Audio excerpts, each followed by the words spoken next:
नाम घेता गजानन झाले जन्माचे सार्थक नाम घेता गजानन झाले जन्माचे सार्थक शेगावीचे योगीराज थोर ब्रह्मांड नायक ब्रह्मांड नायक ब्रह्मांड नायक ब्रह्मांड नायक ब्रह्मांड नायक। पोरीला दूध नाही पाजायचं, तिच्या हिस्स्याचं दूध पोराला पाजायचं। दूध पिऊन काय करणार, माजेल ती। अहो उद्याच्या दिवशी दाम्पत्य आणि त्यांचं ज्येष्ठ अपत्य असं तिघांनी मिळून महाराजांचं दर्शन घेण्यास विशेष महत्त्व आहे। उद्या महाराजांकडे जाताना मात्र नवीन परकर पोलका घालूनच जायचा। हा, रात्रभरात शिवून देईन मी तुला। मी सुधीरला घेऊन जायचं ठरवलंय, ते महत्वाचं आहे। तो आपल्या वंशाचा दिवा आहे, त्याला महाराजांचा आशीर्वाद मिळणं महत्वाचं आहे।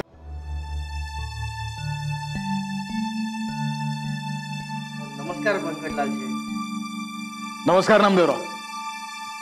नमस्कार वैद्य। महाराजांच्या दर्शनासाठी सहकुटुंब आलो होतो। कुटुंब अपुरं दिसतंय। हो, सुवर्णाला घेऊन नाही आलात? अहो ती तर महाराजांची लाडकी आहे, तिला घेऊन यायला हवं। म्हणजे त्याचं काय आहे की घरी तिची आजी म्हातारी एकटीच आहे ना, तिच्या सोबतीला तिला ठेवून आलो। असं होय? पण महाराजांच्या दर्शनासाठी तुम्ही सुवर्णाला घेऊन यायला हवं होतं। अहो थोड्याच तर वेळेचा प्रश्न होता। आपल्या ज्येष्ठ अपत्यासह महाराजांचं दर्शन घेणं आज महत्वाचं आहे। आणि तुम्ही शेजाऱ्यांना सांगितलं असतं तर त्यांनी शेजार धर्म पाळला असता। महाराजांचं दर्शन घेऊन तुम्ही घरी परत जाईस्तोवर त्यांनी तुमच्या आईकडे पाहिलं असतं, नाही का नामदेवराव? हो, महाराज परत येईस्तोवर तुम्हाला वाट पाहावी लागेल। मी येतो। ठीक आहे।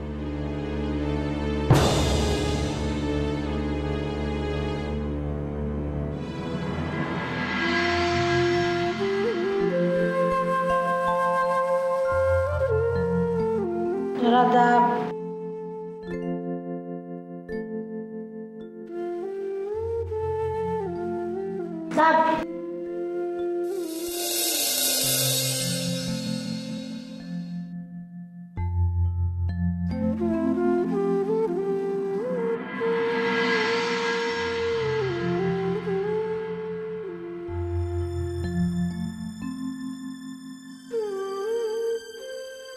हा पाहिला।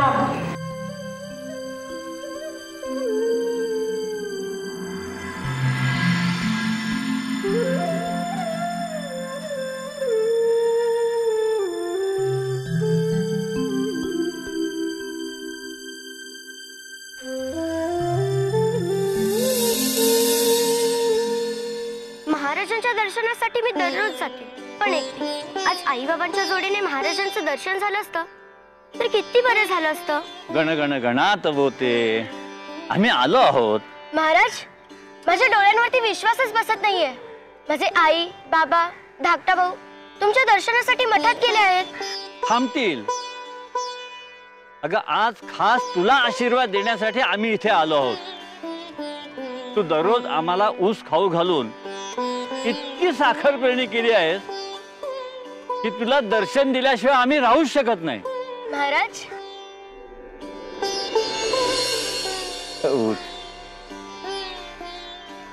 आयुष्यमान भव, सदा सुखी राहा। बाबा कधी येणार महाराज? अरे जरा धीर धर, येतील थोड्या वेळात। मला कंटाळा आलाय, त्यांना कळत नाही का आपण आलोय ते? सुधीर महाराज हसताय का? अगं तुझ्या भावाला कळतच नाही मुळी, भाव तिथे देव.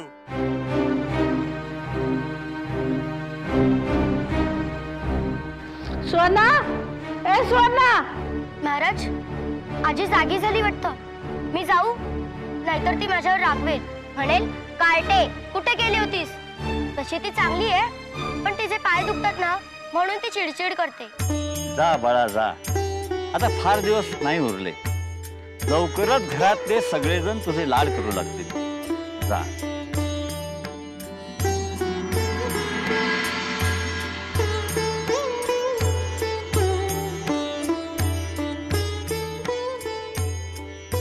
गण गण गणात बोते, गण गण गणात बोते, गण गण गणात बोते, गण गण गणात.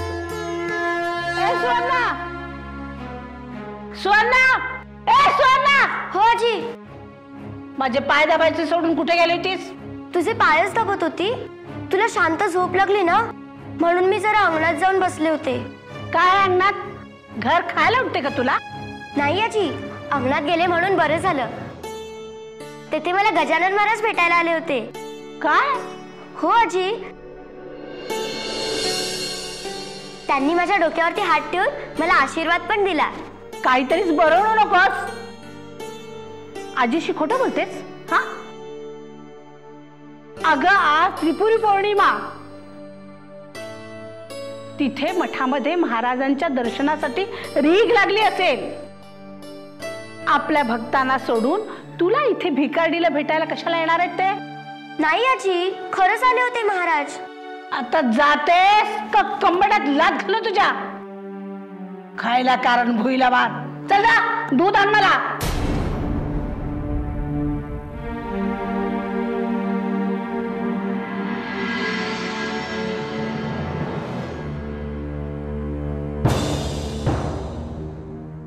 अरे मोहन, महाराज कधी येणार? अहो महाराज कधी सांगून जातात का? हो कितीदा विचारताय. देवाच्या दर्शनाला आलो आहोत. अजून प्रत्यक्ष देवाचं दर्शन जरी घडलेलं नसलं तरी या वास्तूचं पावित्र्य अनुभवा. महाराज येतीलच. महाराज येतील पण मला भूक लागली आहे. माझा मुलगा भुकेला आहे म्हणून वाटतं महाराजांनी लवकर यावं आणि आपण त्यांचं दर्शन घेऊन घरी जावं म्हणून. भुकेला असायला काय झालं? घरून येताना खाऊन पिऊन तर आलाय. हे पहा, कृपया शांत राहा. हा महाराजांचा मठ आहे. महाराज कोणत्याही क्षणी येऊ शकतात. महाराजांना गडबड गोंधळ अजिबात आवडत नाही. चंदन चावल बेल की पतिया शिवजी के माथे धरो रे. चंदन चावल बेल की पतिया. महाराज आपल्या दर्शनासाठी नामदेवराव आले आहेत. नामदेव? अरे वा, शपथ निघालायस? हो, आणि मुलगा सुधीरही आहे बरोबर. नमस्कार करा, नमस्कार कर. महाराज नमस्कार करतो. गण गण गणात बोते, गण गण गणात. महाराज, माझ्या सुधीरला आशीर्वाद नाही दिलात आपण. तुमचं ज्येष्ठ अपत्य सुवर्णा आत्ताच तुमच्या घरी जाऊन तिला आशीर्वाद देऊन आलो.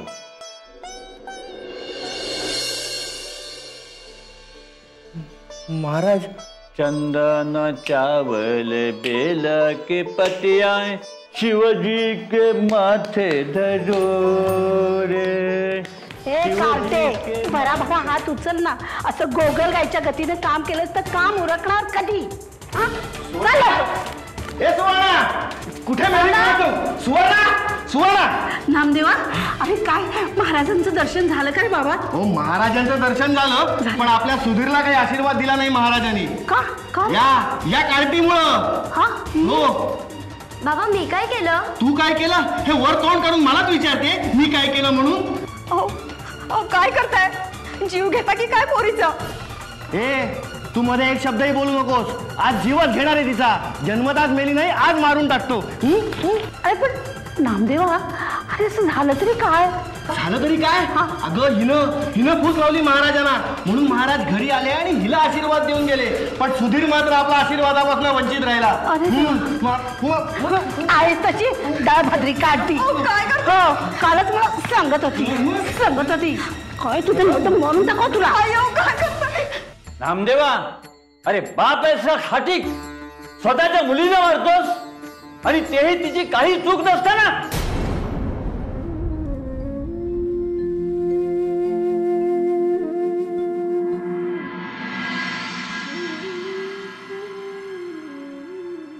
आई, आजी, बाबा माझा इतका राग का करतात?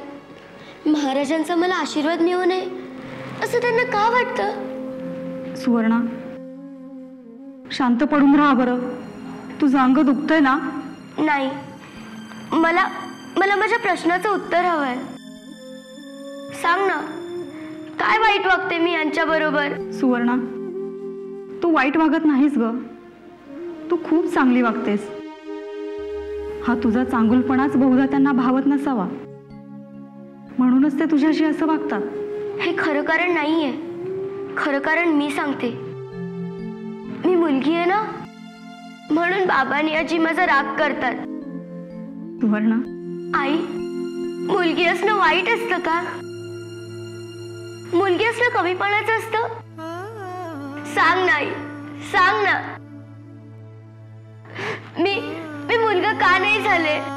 बाळ, मुलगी असणं वाईट नाहीये ग. मी तुझी आजी मुलीच्याच जातीला जन्माला आलो ना ग. कुणाची मुलगी, कुणाची बहीण, कुणाची पत्नी आणि कुणाची आई होणं हे खूप भाग्याचं असतं. तुझ्यासारख्या गुणी मुलीची आई होणं हे तर खूपच भाग्याचं असतं. मुलगीच नवा जीव जन्माला घालते, म्हणूनच तर हे जग पुढे चालते ना. मग हे लोक माझा राग का करतात? काय सांगू सुवर्णा तुला? हे तुझ्या गतजन्मीचे भोग आहेत. हे भोग कोणालाच चुकत नाहीत. हे भोग भोगूनच संपवायचे असतात. पण तरीही मी तुला एवढंच सांगते, महाराजांचं तुझ्यावर खूप प्रेम आहे. ते स्वतः येऊन तुला आशीर्वाद देऊन गेलेत. त्यांचा हा आशीर्वाद तुला नक्कीच फळेल बाळ. तुझं खूप चांगलं होईल पोरी, खूप चांगलं होईल.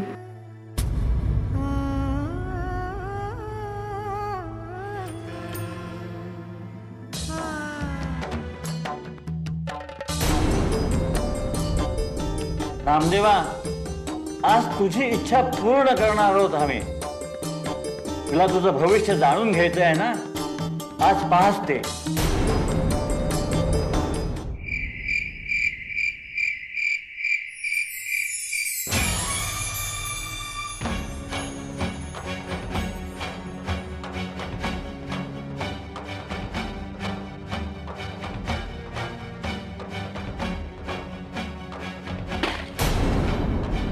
हो, तुम्हाला ही छोटी छोटी कामं जमत असतील ना, करू नका. तुम्हाला पोसायला काय माझ्या घरी पैसे झाडणे लागले? चला उठा, चाल द्या, उठा, चला चला.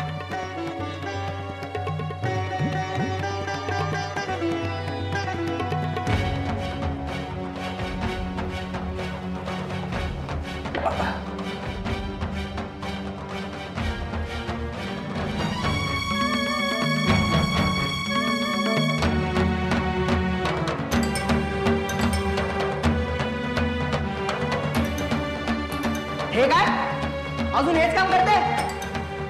अरे हातपाय चालत नाहीत रे आता. तोंड बरं चालतं, एवढं घडाभर अन्न खाता आणि जीव नाही म्हणता.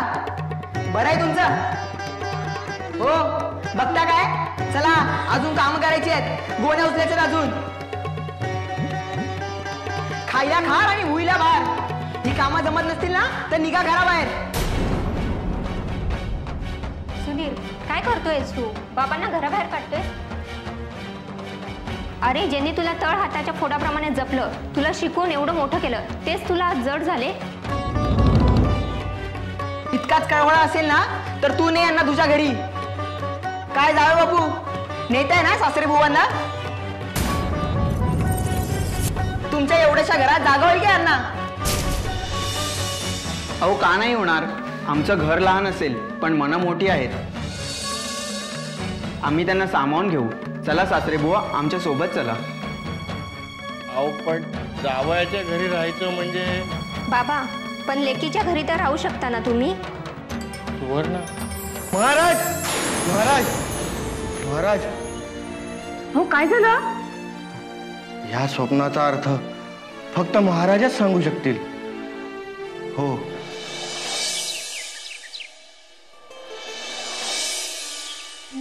महाराज. नामदेवा, तुझं भविष्य आम्ही तुला स्वप्नात दाखवलं. त्या स्वप्नातला वृद्ध तू होतास. काय? हो, तो तरुण म्हणजे तुझा मुलगा सुधीर. आणि तुला जिने आधार दिला ती तरुणी म्हणजे तुझी मुलगी सुवर्णा. महाराज, तुझा मुलगा तुझ्याशी कसा वागणार हे तू पाहिलंस. अरे मुळातच मुलगा आणि मुलगी भेद करणं हेच चुकीचं आहे. तुझ्या गाभण गाईला वासरू होईल ती गायच असावी अशी इच्छा तू व्यक्त करतोस आणि पोटच्या मुलीला मात्र स्वीकारत नाहीस. हे चुकीचं आहे नामदेवा. अरे सुवर्ण मुलगी आहे म्हणून तिला वडिलांचं प्रेम मिळू नये? हो महाराज. तू स्त्रीच्या पोटीत जन्माला आलास ना? हो महाराज. मुलीचा राग करतोस तसा जन्मदात्या आईचा राग करशील का? नाही महाराज, कदापि नाही. सुवर्णाला वडिलांची माया मिळू दे नामदेवा, अन्यथा तुझं भविष्य तू स्वप्नात पाहिलंस तसं असेल. नको महाराज, माझ्यावर दया करा. माझ्यावर अशी लाचारीची वेळ आणू नका महाराज. यापुढे मी माझ्या लेकीला अंतर देणार नाही, तिच्याशी तुझा भाव करणार नाही महाराज. माझ्यावर दया करा महाराज. ये सुवर्णा ये, ये चिऊताई ये, माझ्या बाळा इथे ये.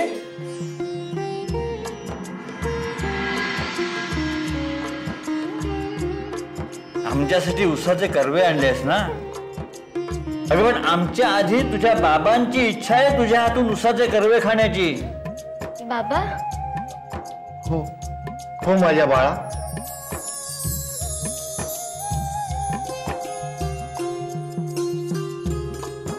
गण गण गणात बोते, गण गण गणात बोते, गण गण गणात बोते, गण गण गणात.